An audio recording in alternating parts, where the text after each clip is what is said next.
当一个变异的巨型小将要攻占你的房间时，你就会制作出什么样的陷阱来阻击它呢？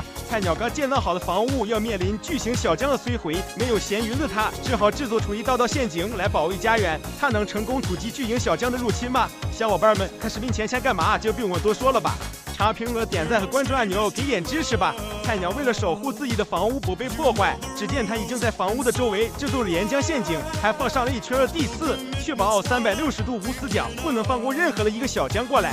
不过这些陷阱还远远不够，这只能暂时的阻挡小将们想要消灭前来的巨型小将，还需要制作具有攻击性的陷阱。TNT 则是最好的选择。他在房子附近挖了一个深坑，并填满了 TNT， 接着铺上草块，一个隐形陷阱就做好了。然而引爆它也不需要制作花里胡哨的机关，只需要在陷阱的正上方放一个 TNT， 到时候射击引爆空中的 TNT， 下方的 TNT 陷阱也会被激活。接着菜鸟又来到房顶，制作了一个 TNT 大炮，这便是用来启动 TNT 陷阱的装备。随后他又用草坪铺在岩浆池上面，当小将走上去时，便会毫不知情地掉进去，就像这样。然而这时来了一只苦力怕，苦力怕爆炸，直接炸毁了他刚做好的陷阱。随后菜鸟又制作了一个自动地刺陷阱，他把压力板放到地刺里面，踩到压力板，地刺便会从脚下出来，这样就让小将们有来无回。接着他修复好了被苦力怕炸坏的陷阱，很快又来了更多的苦力怕。此时巨型变异小将也开始蠢蠢欲动，崭露头角。菜鸟已经被包围了，他的四周全是生物，既然都已经来了，那就准备迎敌吧。菜鸟做好了战斗准备，巨型小将也迅速朝他冲了过来。菜鸟以为面前的护城河会挡住他，然而他错了，巨型小将直接窜了过来。菜鸟见状不妙，赶紧逃跑。他围着房屋转圈，巨型小将也一直紧跟着他。小伙伴们，糊弄时刻到了，觉得菜鸟能守护成功的，请在弹幕打出加油。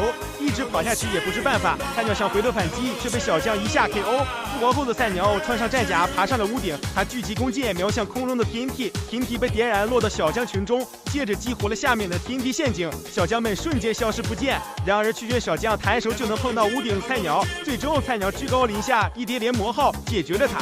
菜鸟拿到了大块头掉落的锤子，就在他轻盈自己守不住了房屋的时候，只见外面来了更多的小将，他们列着整齐的队伍，看样子他们是来为自己的首领报仇的。就在菜鸟与他们谈判的时候，他不小心朝后面瞥了一眼，结果发现有着一个更大的小将站在下面，足足比他的房子还要高出很多。菜鸟此时也顾不上一旁的小将大军，他直接启动了 TNT 大炮，不料时机没有把控好，TNT直接穿过了巨人的身体。紧接着菜鸟举起弓箭，他引爆了空中的 TNT， 巨人脚下的停体陷阱随之爆炸。然而巨人小将并无大碍，现在他的陷阱已经所剩无几，菜鸟跳下去也把小将们引诱到了他的第四陷阱里。虽然这些小将们好解决，但这个大块头却让菜鸟无计可施，他动根手指头，菜鸟直接嗝屁。无奈菜鸟只好拿出了他的祖传护甲，知道盔甲一直埋藏在他的房间下面，穿上它能提高自己的速度和跳跃能力。菜鸟引诱巨人小将来到了他的第四陷阱上，并将岩浆倒在了他脚下，果然有用。一转眼巨人小将已经不见了，不过他还要面临一群小白